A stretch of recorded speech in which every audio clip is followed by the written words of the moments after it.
En el nombre del Padre, y del Hijo, y del Espíritu Santo. Amén. Acepta, querida Madre y Reina mía, toda mi persona y cuanto con la gracia de tu querido Hijo he podido hacer de bueno. Yo mismo no soy capaz de conservarlo, dadas mi debilidad e inconstancia, y la forma en que me combaten continuamente mis enemigos espirituales. Veo todos los días caer por tierra los cedros del Líbano, y convertirse en aves nocturnas las águilas que volaban en torno al sol. 1000 justos caen a mi izquierda, 10.000 a mi derecha. Mas yo confío en ti, mi poderosa y más que poderosa Madre. Tenme que no caiga, conserva mis bienes que no me saqueen, protege en mí la vida divina, defiende a quien a ti se ha consagrado. Yo te conozco bien y en ti confío. Eres la Virgen fiel a Dios y a los hombres, que no dejas perder nada de cuanto a ti se confía. Eres la Virgen poderosa. Nadie podrá hacerte daño, ni perjudicar tampoco a los que tú amas. Amén.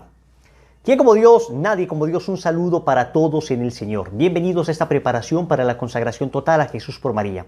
Les habla Wilson Tamayo, misionero del movimiento Lazo de Amor Mariano, y hoy vamos para nuestra octava lección, el purgatorio y el cielo. Saben ustedes que estamos en estas 12 primeras lecciones como vaciándonos del espíritu del mundo y comprendiendo la dimensión trascendente que tenemos como seres humanos.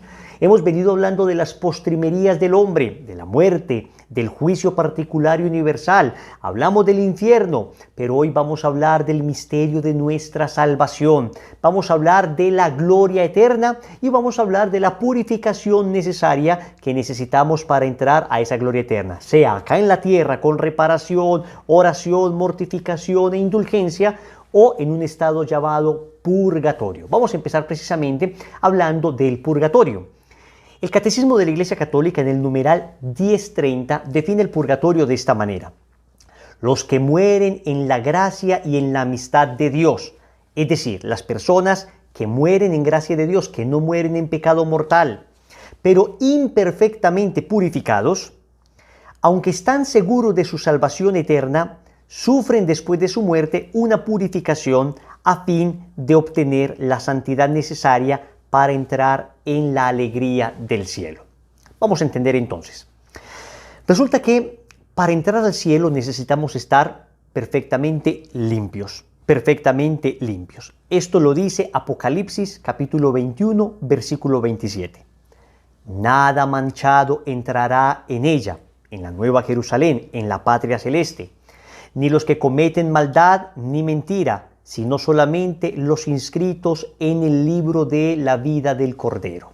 Los inscritos en el libro de la vida del Cordero. ¿Qué significa esto? Que para entrar al cielo, limpios, nada manchado. El mismo Señor en el Evangelio de Mateo, capítulo 22, versículo del 11 al 12, cuando el Señor está hablando del banquete celestial, que Él nos invita al banquete del cielo, dice: entró el rey a ver a los comensales, y al notar que había allí uno que no tenía traje de boda, le dijo: amigo, ¿cómo has entrado aquí sin traje de boda? Él se quedó callado. Palabra del Señor, gloria a ti, Señor Jesús. Ok, para entrar al cielo necesitamos estar perfectamente limpios. Pero entonces, si no estamos perfectamente limpios porque todavía cometemos algunas faltas nosotros, porque todavía nosotros pecamos en algunas cosillas, miren, por ejemplo, el Señor dice que de toda palabra ociosa deberemos dar cuenta el día del juicio. Esto está en el Evangelio de Mateo capítulo 12, versículo 36. Os digo que de toda palabra ociosa que hablen los hombres darán cuenta el día del juicio. Entonces, a ver, no es que seamos malos, no es que seamos asesinos, no es que tengamos pecados gravísimos, gracias a Dios la inmensa mayoría, pero palabras ociosas sí hemos dicho. Y con esto de palabras ociosas el Señor está manifestando de alguna manera que estas pequeñas faltas a la caridad, aquellas cosas que pudimos haber hecho mejor, pero no hicimos, esas faltas de omisión, que son el bien que debimos haber hecho y no hicimos, o el mal que debimos haber evitado y no evitamos. Entonces, sí que es cierto que tenemos todavía faltas y seguramente las tendremos al momento de morir. Entonces, si nada manchado entra al cielo, ¿nos iremos al infierno? ¿Nos condenamos eternamente? Pero ¿cómo nos vamos a condenar eternamente si estamos en amistad con Dios? ¿Cómo resolvemos ese dilema? No estoy perfectamente limpio, entonces no puedo entrar al cielo. Pero no soy tampoco pecador, empedernido, que he arruinado mi relación con Dios, entonces no me voy para el infierno. Purgatorio, señores, purgatorio. He ahí la lógica del purgatorio. Y por eso el purgatorio es, digamos, un acto de misericordia de Dios para nosotros. Un acto de misericordia de Dios para nosotros. ¿Quiénes van al purgatorio entonces? Al purgatorio van precisamente esas personas que, estando en gracia de Dios, no han purificado suficientemente. Para comprender esto, hay que entender que el pecado tiene dos efectos en nuestra vida. El pecado tiene como dos consecuencias. Uno es la culpa y otro es la pena. Uno es la culpa y otro es la pena. Cuando nos confesamos, el sacerdote nos absuelve de la culpa del pecado.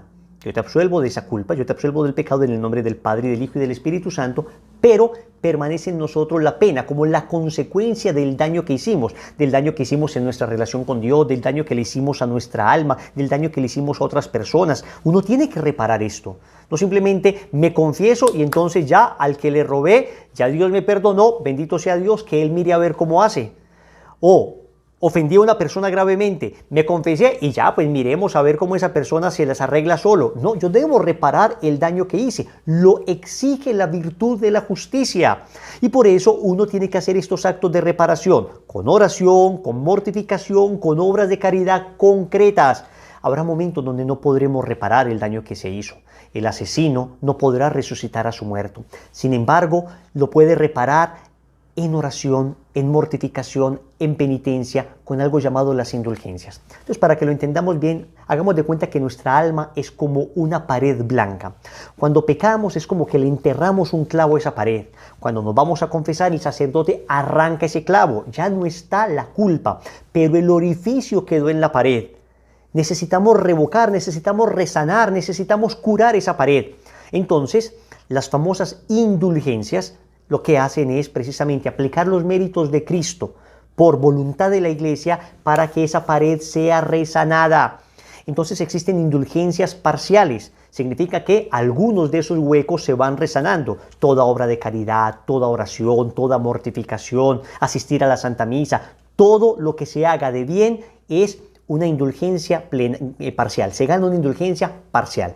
Pero existe una posibilidad de ganar indulgencia plenaria. Esto es reparar toda la pared.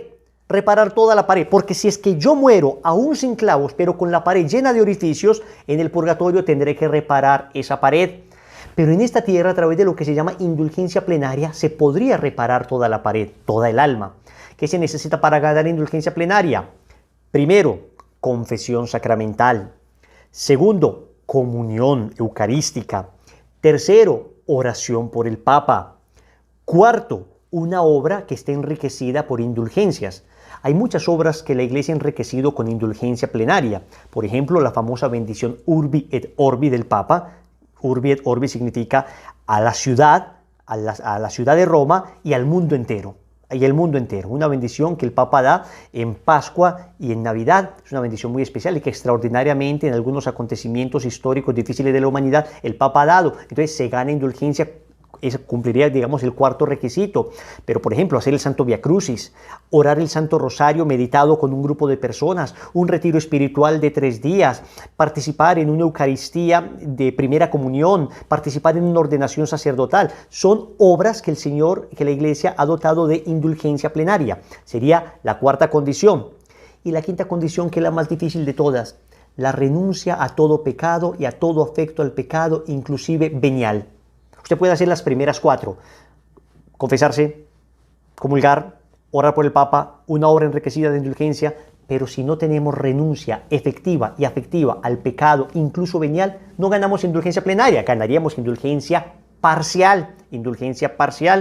Por eso no todo el mundo que hace los 4 pasos gana la indulgencia plenaria. Se requiere una renuncia de verdad. Y cuando decimos una renuncia afectiva, nos referimos a que no solamente dejo de cometer el pecado. Hay personas que dejan de cometer el pecado, pero dicen, qué pesar que esto sea pecado. Yo no lo voy a hacer, pero qué pesar que esto sea pecado. No estoy diciendo que no signifique siempre una lucha rechazar la tentación. Claro que siempre significa una lucha, pero yo en esa lucha sé que esto que es pecado me daña y por eso lo rechazo. Hay una tentación, hay una inclinación. La tentación no significa que no he renunciado afectivamente al pecado, sino que cuando entiendo yo que Dios me pide evitar esto por el bien de mi alma, porque me ama, ahí he renunciado afectivamente y efectivamente al pecado. Por eso a mí me encanta visitar estas monjitas de claustros, estas monjitas que llevan años orando, porque son bancos de indulgencia plenaria. Son religiosas que han logrado desprenderse de tantas cosas y fácilmente tienen en su corazón ya un desapego tal al pecado afectivo y efectivo que fácilmente ganan indulgencia. Y siempre le digo a estas religiosas virtuosas, santas, ancianitas, casi siempre de conventos de clausura: hermana, ore por mi familia, ore por alguna persona que pienso yo pueda estar en el purgatorio, porque las indulgencias plenarias se ganan por uno mismo, o uno las puede aplicar por una persona que crea uno esté en el purgatorio. Se gana una al día, salvo caso de muerte, ¿no? Salvo caso de extremo, se podrían ganar 2 indulgencias en un mismo día, pero eso es, bueno, un caso excepcional. Si gano una y me pasa algo, estoy agonizando, puedo ganar otra ese mismo día. Pero en principio una al día. Y eso es importante. Cuando te consagras a la Virgen María, esto es importante que lo sepas también, nosotros los consagrados le entregamos esas indulgencias a la Virgen. Es lo que se llama el valor satisfactorio de nuestras buenas obras. Esto lo habla Montfort y lo hablaremos más adelante. Para decirle a la Virgen: tengo derecho a esta indulgencia para aplicarla a mí o a algún familiar, pero te la entrego a ti para que tú te encargues de aplicarla al alma del purgatorio, al fiel difunto que tú quieras. Miren qué bonito esto. Entonces, esto es lo que pasa con el tema del purgatorio. Seguramente muchos de nosotros ya estamos en gracia de Dios, pero si es que no ganamos indulgencia plenaria y no reparamos lo que hemos hecho, tendremos que ir al purgatorio y purificar allí aquellas cosas que no terminamos de purificar aquí. Es posible purificar aquí y es mejor purificar aquí. ¿Quién como Dios? Nadie como Dios. Entonces, es importante que entendamos que la idea del purgatorio aparece con toda claridad en las Sagradas Escrituras. No aparece la palabra purgatorio, como no aparece la palabra Trinidad, como no aparece la palabra encarnación, encarnación sí, anunciación, no aparece muchas palabras, y la Iglesia Católica no aparece. Que no aparezca la palabra no significa que no aparezca el concepto, que no aparezca la idea con claridad. Y vamos a ver cómo la idea aparece con absoluta claridad en la Sagrada Escritura. Primera de Corintios, capítulo 3, versículo del 11 al 15. Aquí San Pablo nos habla clarísimamente de un estado de purificación que se dará por fuego el día del juicio a cada uno de nosotros. Pues nadie puede poner otro cimiento que el ya puesto, Jesucristo. San Pablo está diciendo: todos tenemos una base sobre la que vamos a construir nuestra vida, que es Cristo. Si uno construye sobre este cimiento con oro, plata, piedras preciosas, madera, heno, paja, la obra de cada cual quedará al descubierto. Sobre Cristo, digamos, usted es bautizado, el hecho de que sea bautizado ya digamos que tiene usted la base, que es construir sobre Cristo, y habitualmente vive en gracia de Dios, pero puede construir una vida de virtud muy sólida, sobre oro, con oro, o una vida de virtud muy flaca, con paja. La manifestará el día del juicio, que ha de revelarse por el fuego. Está hablando de que el día del juicio de cada uno de nosotros habrá un fuego que probará nuestra obra. Y la calidad de la obra de cada cual la probará el fuego. Aquel cuya obra construida sobre el cimiento resista, recibirá la recompensa. Esa persona que fue abnegada, mortificada, sacrificada, orante, que se entregó por los demás, que fue fiel aún en las circunstancias más difíciles, que fue capaz de hacer la voluntad de Dios en cada momento, aún a pesar de la presión del mundo encima. Ok, para el cielo derecho. Aquel cuya obra construida sobre el cimiento resista, recibirá la recompensa. Mas aquel cuya obra quede abrasada, quede quemada, sufrirá el daño. Él, no obstante, se salvará, quedará a salvo, pero no sin pasar por el fuego. Es decir, si nosotros no morimos en pecado mortal, sino en gracia de Dios, porque tenemos a Cristo como base, pero nos faltó mucha virtud, nos faltó mucha caridad, sobre todo, mucho amor, mucha paciencia, nos faltó mucha generosidad, tuvimos el corazón manchado y no tuvimos una mirada limpia de corazón, no tuvimos un corazón puro, fuimos muy soberbios, muy bien, pero luchamos y estábamos amando al Señor. Nuestra obra será probada por el fuego. Ese fuego purificador se llama purgatorio, También en el Evangelio de Mateo, en el capítulo 12, versículo 31 y 32, dice el Señor: por eso os digo, todo pecado y blasfemia se perdonará a los hombres, pero la blasfemia contra el Espíritu Santo no será perdonada. Y al que diga una palabra contra el Hijo del Hombre se le perdonará, pero al que la diga contra el Espíritu Santo no se le perdonará, ni en este mundo ni en el otro. Más adelante podremos ver que es el tema del pecado contra el Espíritu Santo, que básicamente es la obstinación, el no querer convertirme.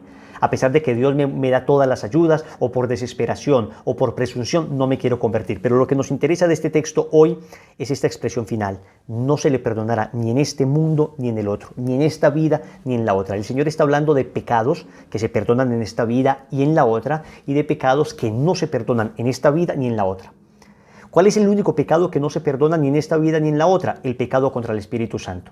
¿Y qué es el pecado contra el Espíritu Santo? Wilson, pero si tú nos has dicho que todo se perdona. Claro, el pecado contra el Espíritu Santo sería creer que mi pecado es tan grande que Dios ya no me puede perdonar. Entonces no es porque Dios no lo quiera perdonar, sino porque el pecador ya no cree o merecer el perdón de Dios o necesitar el perdón de Dios. Por eso la gracia de Dios no logra entrar a esa persona, que se vuelve impermeable a la gracia. Ese pecado no se perdona ni en esta vida ni en la otra. En cambio, el que se arrepiente, el que pide perdón, no importa lo que haya hecho, es perdonado en esta vida o en la otra, en el purgatorio. ¿Quién como Dios? Nadie como Dios. Debemos decir una palabrita también sobre los fieles difuntos. He dicho muchas veces almas del purgatorio, fieles difuntos. Sé que a algunas personas el lenguaje alma del purgatorio les suena como dualismo, pero ¿por qué la persona debemos orar es por el fiel completo, no solo por su alma que está en el purgatorio? Esto lo explicamos en la lección de la muerte. Les invito para que se remitan allá, donde explicamos que al hablar de alma y cuerpo estamos hablando de una dualidad de elementos que no es dualismo. Y esto está muy bien soportado por un documento de la Pontificia Comisión Teológica Internacional, que habla de la necesidad para explicar la escatología, para explicar las postrimerías, para explicar los novísimos, de hablar de alma y cuerpo. Pero hablemos pues de los fieles difuntos. Tenemos que orar por los fieles difuntos. Tenemos que tener una especial caridad con estas personas que se encuentran en este momento purificando y que no pueden hacer nada por ellos mismos más que esperar purificar y más que esperar recibir nuestras oraciones. Por eso en cada rosario decimos: a ánimas del purgatorio, quien las pudiera aliviar, que Dios las saque de penas y las lleve a descansar, y rezamos un Padre Nuestro, Ave María y Gloria. Por eso en la misa ofrecemos por ellos, para que el Señor les conceda la gracia de salir rápidamente del purgatorio y llegar al cielo. Del purgatorio ya no se puede devolver una persona al infierno. El que está en el purgatorio ya se salvó. Ya lo que sigue es el cielo, sí o sí, sí o sí. Pero entonces debemos tener una especial caridad, un especial acto de amor con estas personas, especialmente con nuestros familiares. ¿Quién como Dios? Nadie como Dios. Pero hablemos del cielo, porque entonces del purgatorio llegamos al cielo. ¿Podemos ir directamente al cielo? Si ganamos indulgencia y somos suficientemente santos, sí, y sería lo ideal, y hacia allá tenemos que aspirar directamente al cielo. Ahora, el que llegue al purgatorio ya se salvó, pero tenemos que aspirar directamente al cielo. Al momento de hablar del cielo, tenemos que mencionar aquello que dijo San Pablo en la primera carta a los Corintios, capítulo 2, versículo 9. Más bien, como dice la Escritura, anunciamos lo que ni el ojo vio, ni el oído oyó, ni el corazón del hombre llegó, lo que Dios preparó para los que le aman. Señores, San Pablo de entrada nos dice: esto es indescriptible. Esto es indescriptible. Cualquier cosa que digamos nosotros del cielo quedará corta. Cualquier imagen, por fabulosa que nos soñemos, cualquier cosa que podamos expresar, juntando todos los bienes de la humanidad, sumando todos los bienes sin mezclar mal alguno, es poco en proporción a lo que será el cielo y la gloria a la que hemos sido llamados. Para comprender un poquito, para rasguñar un poquito lo que es el cielo, pensemos cuánto costó el hecho de que tú y yo nos pudiéramos salvar. ¿Sabes cuánto costó? La sangre de Cristo. La sangre de Cristo costó que todo un Dios se hiciese hombre y muriera en una cruz de la forma más ignominiosa. Esto fue lo que costó el hecho de que tú y yo nos pudiéramos salvar. Si vemos el costo, entendemos el valor. Si vemos el costo, entendemos lo que será, comprendemos cuánto vale y valió la sangre de Cristo. Recordemos ese bello pasaje del Evangelio de San Juan, capítulo 3, versículo 16. Tanto amó Dios al mundo que entregó a su Hijo único para que todo el que crea en Él no perezca, sino que tenga vida eterna. ¿Cuánto es el cielo? ¿Cuán importante, cuán bello, cuán hermoso es que costó la sangre de Cristo? Que costó que el Hijo de Dios viniera a morir para que nosotros no nos condenáramos. Éramos unos condenados por el pecado de nuestros primeros padres. Merecíamos el infierno por el pecado de nuestros primeros padres. El cielo se nos había cerrado, pero Cristo viene y da su sangre en la cruz para que se vuelva a abrir el cielo, para que ese velo que teníamos se rasgue, ese velo que nos separamos de Dios se rasgue y podamos acceder ahora nosotros al cielo. Al cielo. Yo sé que cuando leemos las definiciones del cielo, que habla de la visión beatífica, de la vida con Dios, de la vida con los bienaventurados, puede que uno diga, no, es que como que no me convence mucho. Es que el cielo se entiende en términos de amor. El cielo es la plenitud del amor en el corazón de una persona. Es lo que más sacia la vida, el alma, el ser de una persona. El amor vivido en plenitud. Lo que te sacia a ti, lo que me sacia a mí, no son las cosas materiales. Un algo nunca me puede llenar. Lo que me llena es un alguien. El amor es lo que me llena. El amor de alguien. Recibir ese amor. Dar ese amor. Y el amor de una persona me puede llenar de alguna manera, aunque es un amor limitado. Y el amor que yo le doy a esa persona también es un amor limitado. Pero es que el amor procede de Dios. En la primera carta de Juan, en el capítulo 4, versículo 8. Y en el capítulo 4, versículo 16, San Juan nos dice, Dios es amor. Amor es Dios. Dios y amor son sinónimos. Cuando nosotros amamos, estamos dando a Dios. Cuando recibimos amor, estamos recibiendo a Dios. Cuando hay un amor verdadero, es a Dios a quien se da y es a Dios a quien se recibe. Pues el cielo será esa plenitud de amor. Tú y yo hemos estado enamorados. Yo sigo muy enamorado de mi esposa, de mis hijos, de mis papás. Sigo muy enamorado de Jesús, de María. Pero es que el amor es lo que más plenifica. El amor sacia plenamente. No hay nada que pueda compararse con el amor. Ni el sexo, ni las cosas materiales. El sexo es maravilloso cuando está en el marco del amor. Cuando está en el marco del amor. Pero el solo sexo por sexo, el placer por placer, no planifica al hombre. Planifica al hombre el placer en el marco del amor. Lo que planifica siempre es el amor. Y el cielo será la experiencia más sublime de amor. Y una experiencia eterna, una experiencia que no se acabará, un amor que no se agotará, un amor que no conoce bemoles, un amor que no conoce reveses, un amor que no defrauda. He ahí el cielo. Por eso, cuando el catecismo habla del cielo, dice, es ver a Dios. Y cuando veas a Dios, cuando vemos a Dios, vemos toda la felicidad, todo el gozo, toda la alegría. Yo vivo en Colombia. Y en mi país, desafortunadamente, hemos tenido la desgracia de sufrir el flagelo de la violencia, de los secuestros. A mí no se me olvida, en una ocasión, un pobre señor un político fue secuestrado durante años. Dejó a sus niños pequeñitos, dejó a sus niños de 4 o 5 añitos. Y el hombre fue secuestrado 14, 15 años. Finalmente lograron liberarle. Y yo todavía recuerdo ese momento. Recuerdo el momento en que ese hombre bajaba del helicóptero. Eso fue televisado por todas las cadenas de televisión colombiana. Y ese hombre baja del helicóptero, está saludando a todo el mundo.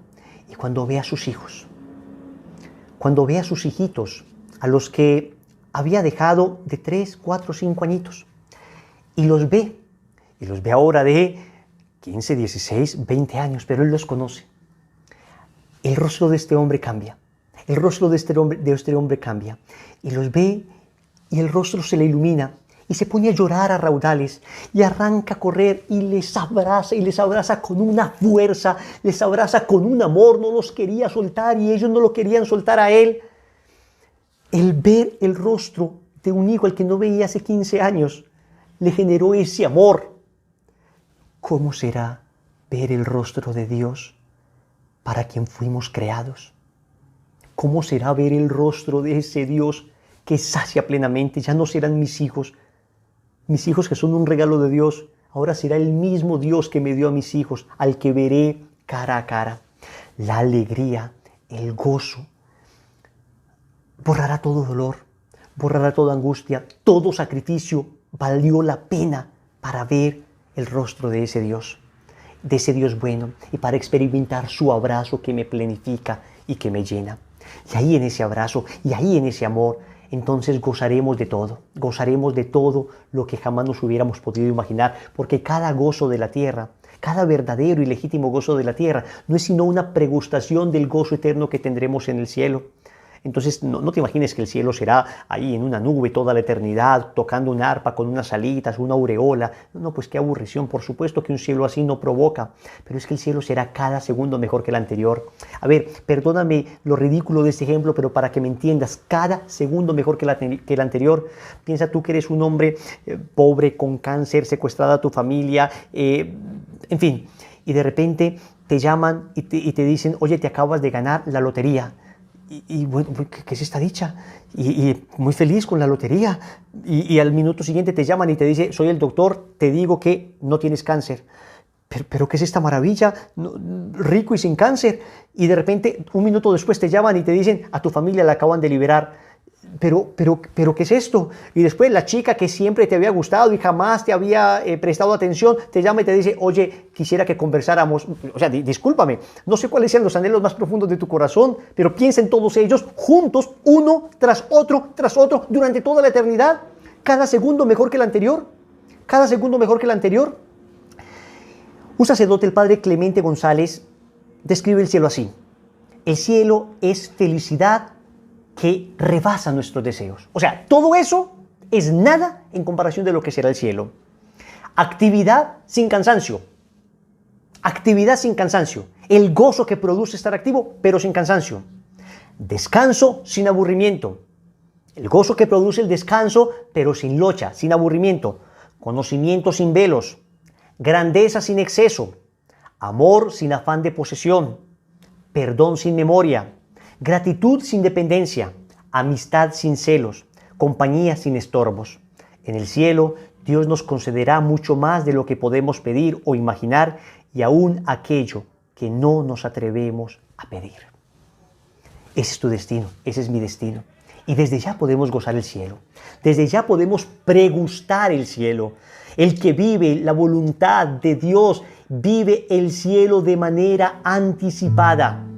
Escúchame. Vivir la voluntad de Dios es felicidad. Escúchame, cuando Dios te dice algo, te lo dice porque te ama. Cuando nos dice, sigue mis mandamientos, nos lo dice por una sola razón, porque sus mandamientos son sinónimo de felicidad. Estás en esa consagración. Dios te ha llamado acá para que empieces a vivir el cielo en la tierra.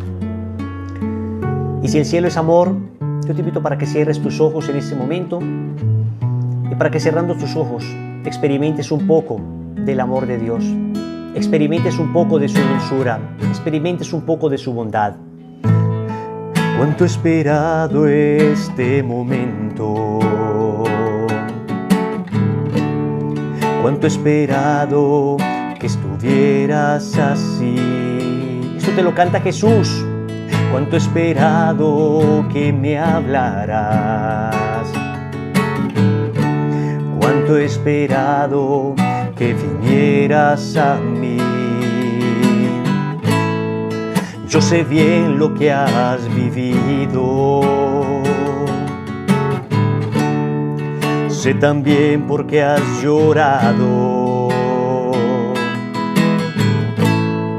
sé muy bien lo que has sufrido, pues de tu lado no me he ido, pues nadie te ama como yo, pues nadie te ama como yo. Mira la cruz, esa es mi más grande prueba. Nadie te ama como yo, pues nadie te ama como yo, pues nadie te ama como yo. Mira la cruz, fue por ti, fue porque te amo. Nadie te ama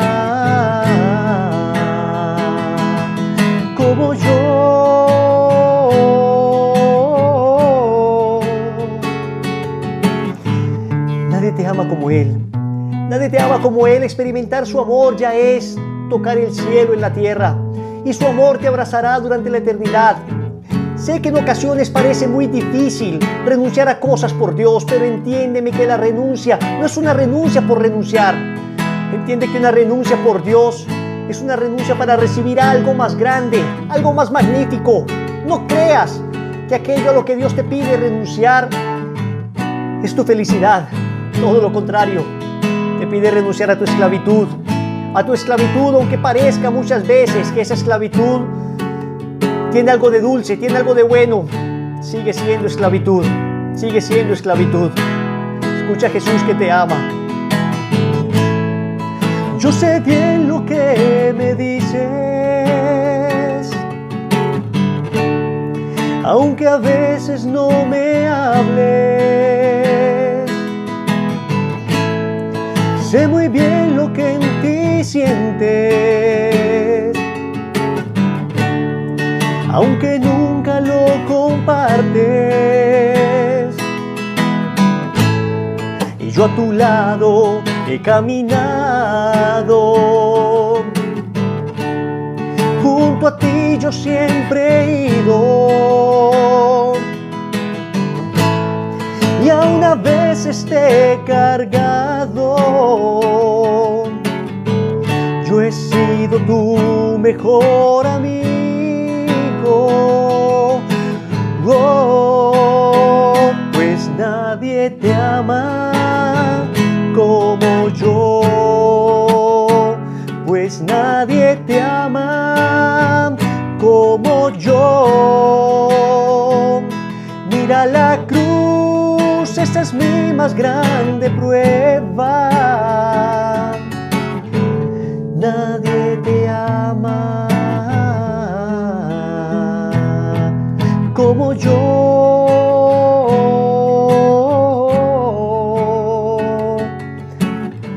Deja de buscar amores en el mundo y empieza a encontrar el amor en el único lugar donde lo puedes recibir, en el corazón de Dios. Como yo.